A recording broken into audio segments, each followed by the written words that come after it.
사랑하는 시청자 여러분, 또 환우 여러분, 안녕하십니까? 여기는 시카고인데 오늘 토요일 날인데 날씨가 너무나 맑고 하늘에 구름아진이 없습니다. 그동안 거의 매일 비가 왔는데 오늘처럼 화창한 5월의 초순입니다.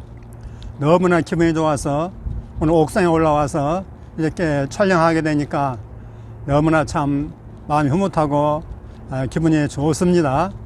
오늘 메시지를 기대해 주셔도 좋겠습니다. 아멘, 할렐루야. 여러분은 구약 성경 읽을 때 그 출애굽기 또 열왕기 이런 역사서를 읽을 때 여러분 마음속에 이스라엘 백성들에 대해서 어떤 생각을 하고 읽으십니까? 제가 생각할 때 읽을 때마다 제가 느낀 건 뭐냐면은 이스라엘 백성들의 마음이 너무 강팍해서 하나님의 말씀이 그들의 마음속에 뼛속에 깊이 들어가지 않았다.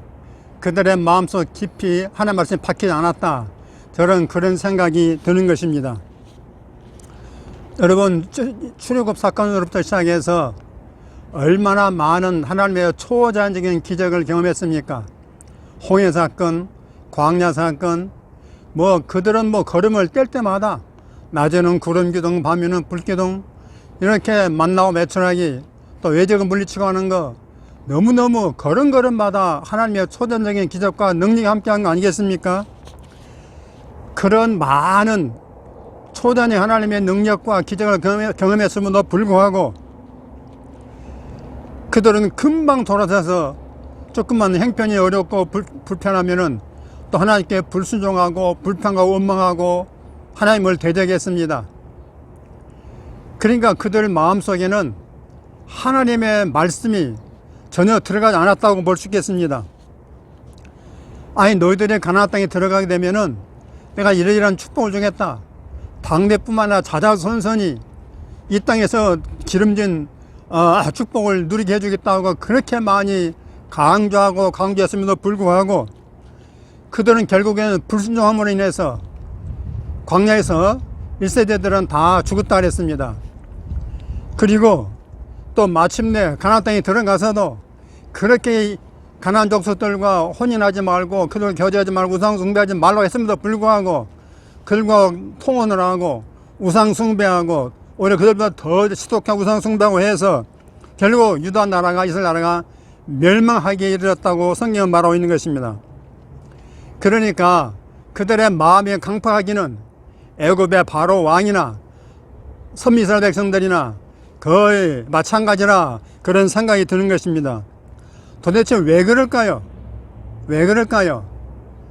아마 아담의 불순종의 영이 인간 내면에 깊숙이 박혀 있어서 그런 것일까요? 정말 알다가도 모를 일입니다. 근데 이것이 여러분 옛날 성경에만 그런 것이 있을까요? 요즘에도 마찬가지라고 인간의 마음은 변한 것이 없다고 생각을 합니다. 참 안타까운 일이죠. 우리 케네스 목사님을 설명해 드리겠습니다. 핵임 목사님께서는 결혼 생활을 시작할 때 무일푼으로 그 수중에 돈이 한 푼도 없이 결혼 생활을 시작했습니다. 그렇지만 초기 12년 동안 지역 목회를 할 때에는 교회에서 사례금을 받으니까 그런대로 생활할 수 있었습니다. 좀 작은 교회에서는 조금 힘들었지만은 또 크고 좀 넉넉한 교회에서는 아주 생활비를 충분히 주니까 아주 그런대로 넉넉하게 생활했단 말이에요. 그렇지만 이제 12년을 마치고 난 다음에 저 필드 사역으로 전국 순회 사역으로 나갈 때는 이건 생활비에 보장이 없는 거죠. 어느 교회도 자기를 초청해 주면은 사례금 받는 것이고 초청 안 해주면 몇 개월이고 공춘이 아니겠습니까? 그러니까 생활이 굉장히 어려웠다는 얘기입니다. 하지만 핵임 목사님께서는 믿는 게 있었어요. 그게 뭐냐면은 이분은 하나님 말씀대로 사는 분이기 때문에 하나님 말씀대로 순종하면은 하나님께서는 다 공급해 주시고 책임져 주신다. 이걸 믿었습니다. 그리고 특별히 이분은 오늘 요절 말씀 이사야 1장 19절 말씀, 이 말씀을 굉장히 좋아했습니다. 그 뭐라고 그랬습니까?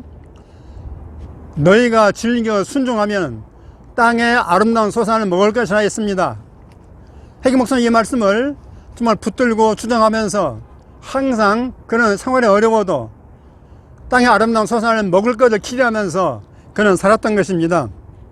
그런데 말이죠, 생활은 쪼들이 어려운데 이 말씀이 이루어지지 않는 거예요.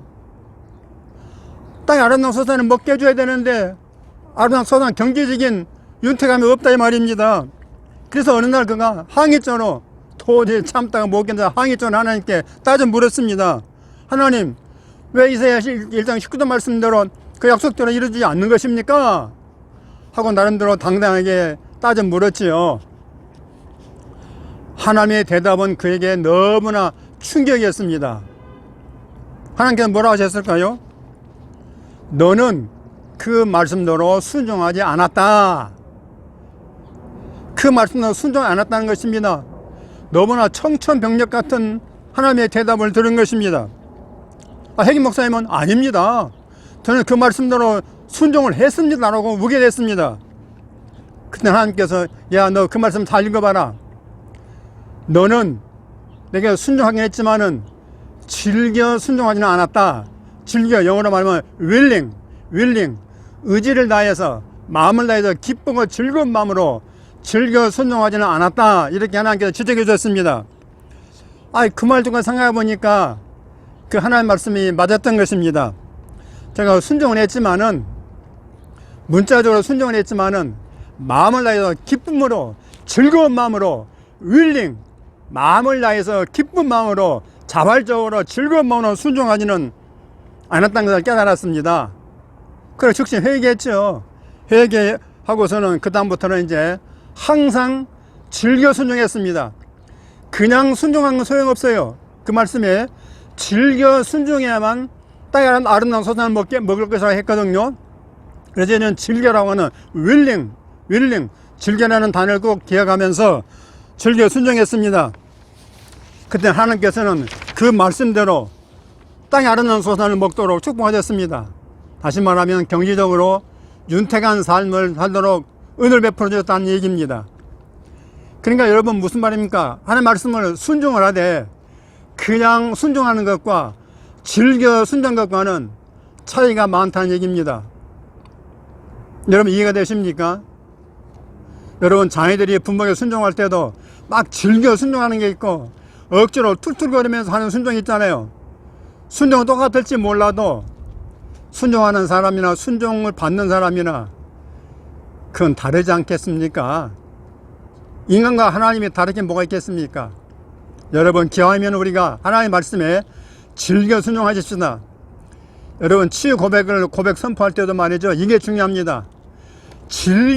즐거운 마음으로 너무나 좋아서 이렇게 고백하면 나는 병이 낫는 거야. 좋아서 즐겨 고백 순종하는 거, 고백 선포하는 거 하고 그냥 하라고 하니까 억지로 그냥 한번 해보자는 식으로 하게 되면은 그건 응답하고는 거리가 멀다는 것입니다.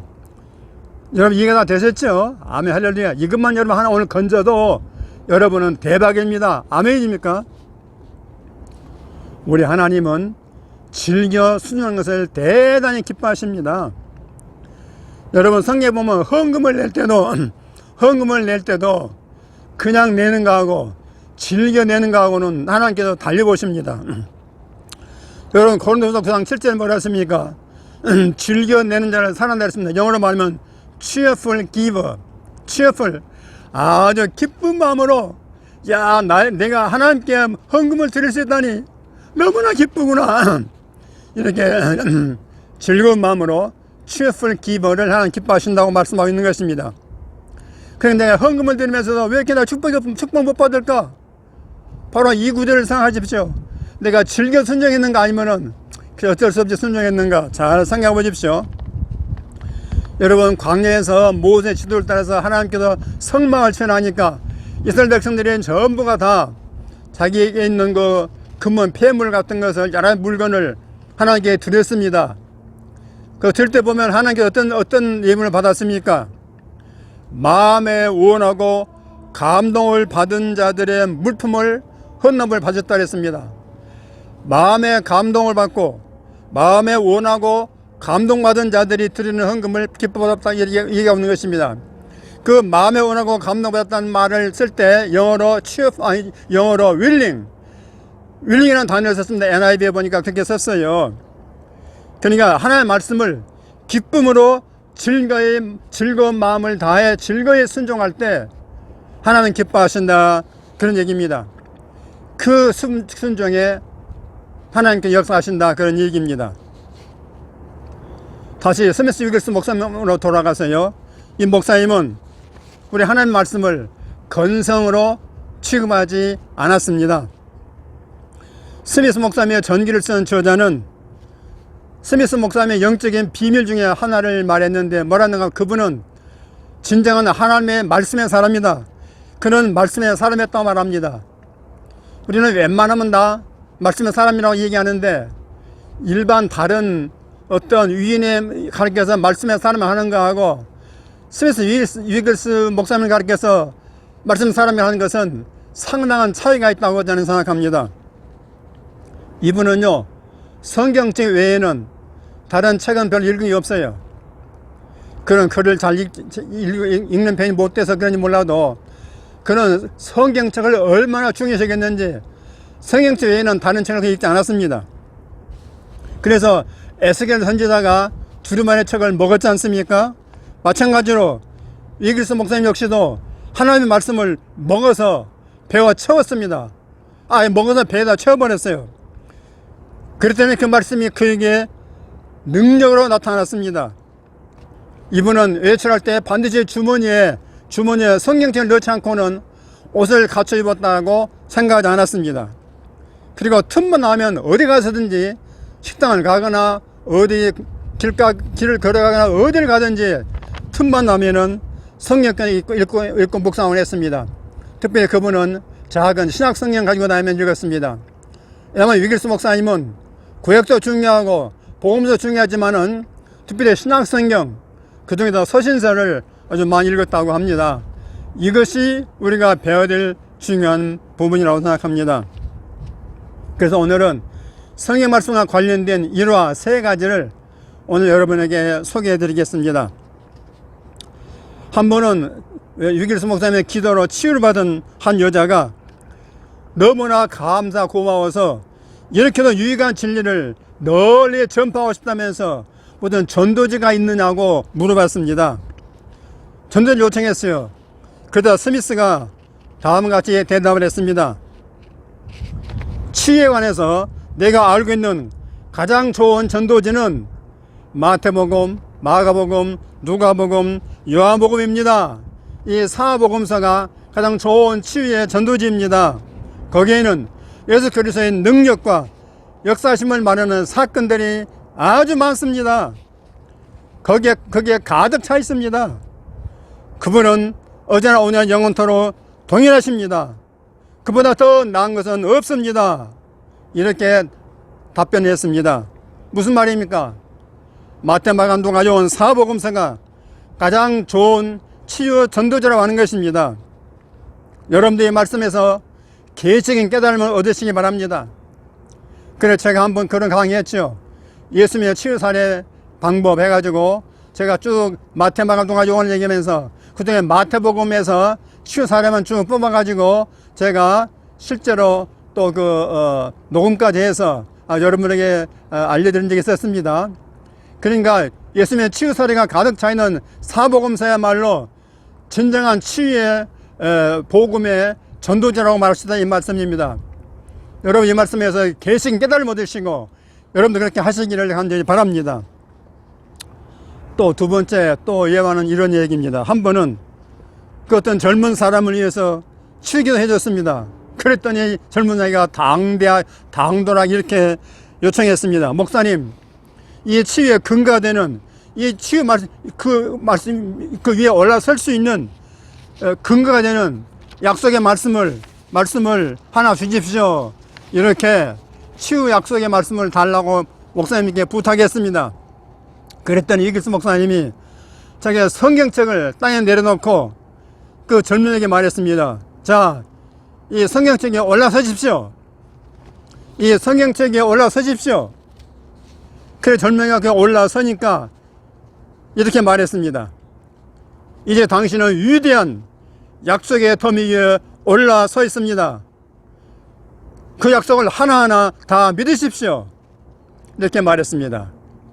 여러분, 치유선고 49절 여러분 다 알고 계시죠? 그 약속 말씀을 하나하나 다 믿으십시오. 스미스 위글스 목사님은 성경책 위에 올라서라고 했지만은 여러분은 그렇게 해도 좋고, 하면 치유선고 말씀 49절, 또 제가 쓴 책도 있잖아요. 치유선고 49절 이렇게 고백하라고 있습니다. 그런 그 성경 구절을 49절 하나하나 다 믿으시기 바랍니다. 그 중에 한 구절만 믿음으로 붙잡아도 사실 치유는 일어나는 것입니다. 아멘, 할렐루야. 또 세 번째 예화를 소개합니다. 중병에 걸린 한 여자로부터 장문의 편지를 받았습니다. 근데 이제 그녀의 편지를 좀 독특한 게 뭐냐면은 신유에 대한 그 성경 구절 있잖아요. 이걸 전부 다 그 구절을 써놨습니다. 뭐 마태복음, 마가복음, 누가복음, 요한복음, 뭐 서신서, 구약성경 다 동원해가지고 최선구절을 이렇게 아주 수십 구절을 다 인용구를 적어놨습니다.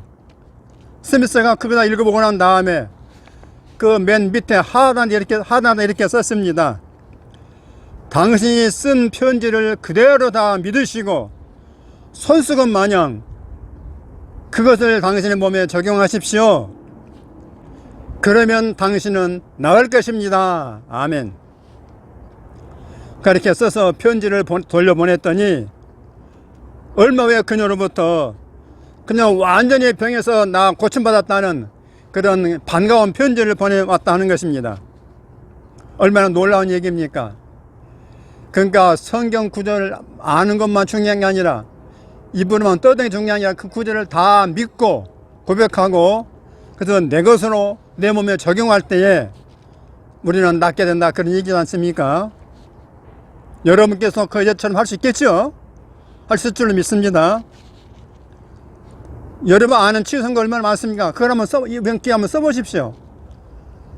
여러분이 시험 본다 생각하시고 여러분이 한 몇 구절이 아는가? 100구절, 50구절, 10구절이라도 아는다라면 종이에 써보시기 바랍니다. 여러분 그냥 외우는 것과 종이에 쓰면서 외우는 것과는 다릅니다. 여러분 옛날에 대학 시험 볼 때, 학교 공부할 때만 해보셨죠? 쓰면서 외우는 것이 훨씬 더 머릿속에 들어간다 그 말씀입니다. 그래서 예전처럼 치유를 받았다는 간증을 여러분 저에게 보내주시면 대단히 감사하겠습니다. 또 스미스 위글스 목사님은 성경 외에는 읽은 책이 별로 없어요. 그는 글도 잘 읽지 못하지만은 성경을 많이 읽었지만은 성경 외에는 별로 읽지를 않았습니다. 그 정도로 오직 성경만을 읽고 성경만을 팠습니다. 그러니까 얼마나 성경 박사가 되겠습니까? 세상 공부를 많이 못했어요. 신학교도 못 나왔어요. 그러니까 성경만 막 드립다 파고 막 공부하고 연구했던 것입니다. 그래서 이분이 항상 젊은이들에게 주는 충고가 있는데 그 충고가 대단히 중요하더라고요. 여러분 한번 그 충고를 경청해 보시기 바랍니다. 잘 들어보십시오. 여러분의 머리와 여러분의 가슴을 생각 말씀으로 가득 채우십시오. 말씀에서 몇 구절을 그 책의 이름과 장과 절과 함께 암송하십시오. 이렇게 할 때 여러분은 하나님의 성령께서 싹트게 할 수 있는 씨앗을 여러분의 마음에 심고 있는 것입니다. 이게 중요합니다. 하나님의 성령께서 싹트게 할 수 있는 것, 말씀의 씨앗을 여러분의 마음속에 심고 있다는 것입니다. 여러분이 한번 암송해 놓은 말씀을 성령께서 수시로 기억나게 하실 것입니다. 여러분이 하나님의 말씀으로 흠뻑 젖고 말씀으로 가득 채워졌으므로 여러분 자신이 모든 사람에게 알려지고 일으키는 살아있는 편지입니다. 이게 위글스 목사님의 하나의 사상이죠. 여러분 자신이 하나님의 살아있는 편지라는 것을 기억하십시오. 신자는 하나님의 말씀이 그들 안에 머무를 때만 강합니다. 이것도 중요하죠. 하나님의 말씀이 여러분 안에 거할 때에만 신자는 강하다고 말하고 있는 것입니다. 하나님의 말씀은 그들 단순한 믿음으로 받는 사람에게 영이요 생명입니다.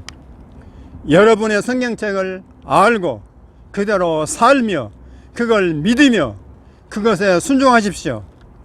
하나님의 말씀을 여러분의 마음속에 간직하십시오.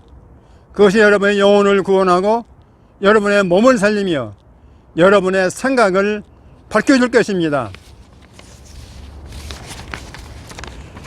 하나님의 말씀은 충만하고 최종적이며 오류가 없고 믿을만하며 최신의 것입니다. 그러므로 그것에 대한 우리의 태도는 아무 의심 없는 순종이 되어야 합니다. 아무 의심 없는 순종이 되어야 합니다. 만일 어떤 것이 성경에 있다면 있는 것입니다. 이건 유명한 말입니다. 만일 어떤 것이 어떤 내용이 성경에 있다면 있는 것입니다. 그것에 대해 기도할 필요도 없습니다. 그것은 그냥 받아들이고 행동하면 됩니다. 믿음을 행하지 않는 것은 축복을 훔치는 강도입니다. 여러분의 삶은 믿음에서 믿음으로 전진하는 삶이어야 합니다. 아멘.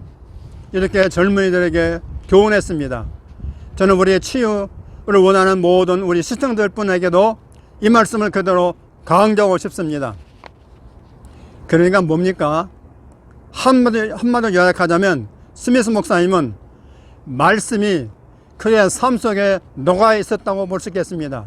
하나님의 말씀이 그분의 머리에 들어있는 게 아니라 그분의 온 삶 속에 머리부터 발끝까지 온 몸 속에 마치 피처럼 세포 속에 삶 속에 녹아 들어가 있다는 것입니다. 이건 말이 그렇지 쉬운 게 아닙니다. 여러 잘못된 신학 지식이나 세상 지식이 꽉 찬 사람에게는 이건 택도 없는 얘기입니다. 그러니까 스미스 목사님 같이 해기 목사님 같이 학교 공부 많이 못했을지라도 신학 지식이 많지 못할지라도 하나님 말씀으로 완전히 안과 밖을 도배해버리니까 그만큼 말씀 역사에서 시대적인 놀라운 역사 일으킨 거 아니겠습니까? 대단히 중요한 말씀입니다. 신학도 여러분, 목회자 여러분, 깊이 깨닫기를 간절히 바랍니다. 무학인데다가 잡된 지식 대신 어디 하나님 말씀으로만 채우고 거기다 또 뭘 받았어요? 오순절 성령 세례까지 받았으니 스미스 이글스에서는 하나님의 말씀의 화신이라 하나님의 말씀의 화신이라고 말해도 과언이 아닐 것입니다. 그러니까 그분의 전도를 받으면 100% 영접하는 거예요. 또 아픈 사람이 그분에게 가기만 가면은 그분의 안수기도만 받으면 다 100% 낫는 것입니다. 할렐루야. 그러니까 이 정도로 보게 되면 이 정도면은 예수님에게 버금가나 영성 가져도 말할 수 않겠습니까? 예수님과 똑같다는 말을 못하겠다 할지라도 동일한 오순절 성령을 받았기 때문에 하나님을 열렸기 때문에 그 예수님의 버금가는 그런 위대한 사역을 할 수 있다 그 말씀입니다. 이런 분을 신학교 교사 시간 안 가르치면 그 말이 되겠습니까, 여러분? 여러분 모두 스미스 이글스 모든 책을 다 읽으시기를 주 이름으로 축원합니다. 사랑하는 환우 여러분, 여러분의 치유를 간절히 원하신다면은 치유 말씀 여러분 안에, 여러분 마음속에, 여러분 영속에 녹아 들어가도록 해보시기 바랍니다. 치유 말씀이 아이스크림이 따뜻한 열기에 녹듯이, 해가 비치면 눈이 녹듯이 하나님의 치유 말씀 여러분 마음속에 깊이 녹아 들어갈 수 있기를 간절히 바랍니다. 스미스가 말했습니다. 어떤 것이 성경에 있다면 있는 것이다 그랬어요. 여러분 치유 말씀이 있죠? 있으면 있는 것입니다. 치유가 없다는 사람은 그 사람은 거짓말쟁이에요. 하나님 말씀 믿지 않는 사람입니다. 어떤 것이 성경에 있다면 있는 것이란 말이에요. 그게 대단히 무서운 말입니다. 여러분을 살리고 죽이고 하는 말 아니겠습니까? 너희는 나음을 얻었다 라고 성경에 말했으면 여러분은 나은 것입니다. 여러분 베드로전서 2장 4절 말씀 보십시오. 그가 채찍에 맞음으로 너희는 나음을 얻었느니라 말씀하지 않습니까? 너희는 나음을 얻었다면 얻은 것입니다. 그 너희가 누굽니까? 소아시아의 성도들이고 오늘날 저와 여러분 아니겠습니까? 여러분은 나았다면 나은 것입니다. 그걸 붙잡으십시오. 그러면은 못날 사람이 아무도 없는 거죠. 그런 믿음이 필요하다 그런 얘기입니다. 모두 다 아멘 하십시오. 오늘 치유 말씀 한 구절 말씀드리겠습니다. 요엘서 3장 10절입니다. 다 아는 말이죠. 약한 자들 이르기를 나는 강하다 할지어다. 아멘. 약한 자들 이르기를 나는 약하다 약하다 그렇게 하라 했습니까? 아닙니다. 나는 강하다 할지어다. I am strong. I am strong. 나는 약해. 나는 힘이 없어. 아빠 죽을 것 같아. No. 하나님의 말씀 뭐라고 합니까? 약한 자들 이르기를 나는 강하다 할지어다. 막 쑤시고 아프고 통증을 고통스럽다도 나는 강하다라고 선포로 말하고 있는 것입니다. 여러분 하나님 말씀 편 들으시기 바랍니다. 그는 모든 질병에 떠나갈 줄 믿습니다. 아멘 아멘. 이제 고백과 선포하는 시간입니다. 첫 번째, 하나님의 말씀은 나에게 영이요 생명임을 믿습니다. 하나님의 말씀은 나에게 영이요 생명임을 믿습니다. 아멘 아멘. 두 번째, 나는 매일 말씀을 읽고 묵상해서 내 삶에 녹아들게 합니다. 아멘. 나는 매일 말씀을 읽고 묵상해서 내 삶에 녹아들게 합니다. 아멘 아멘. 나는 매일 말씀을 읽고 묵상해서 내 삶에 녹아들게 합니다. 아멘 아멘. 여러분 저녁에 밤에 잠자기 전에 잠 잘 안 오잖아요. 그때 말씀을 한 구절씩이라도 그 40구절 중에 한 구절씩이라도 묵상하면서 잠들게 해보십시오.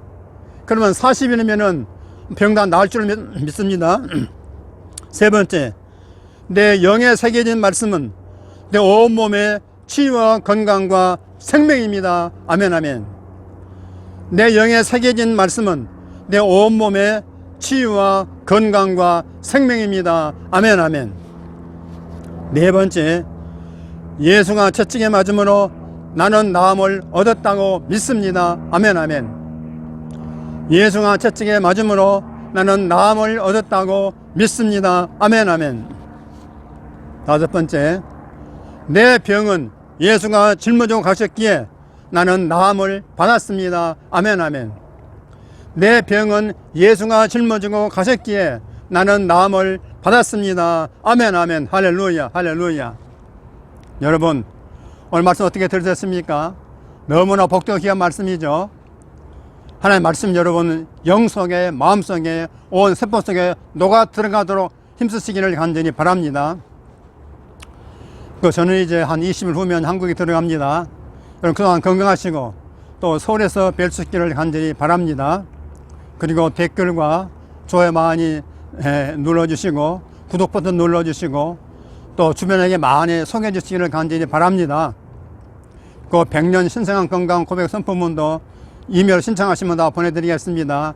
아멘 할렐루야. 그리고 그랭목 목사님 책을 구입 못하신 분은 저에게 문자로 보내주시면 다 보내드리겠습니다. 아멘 할렐루야. 모두 승리하십시오.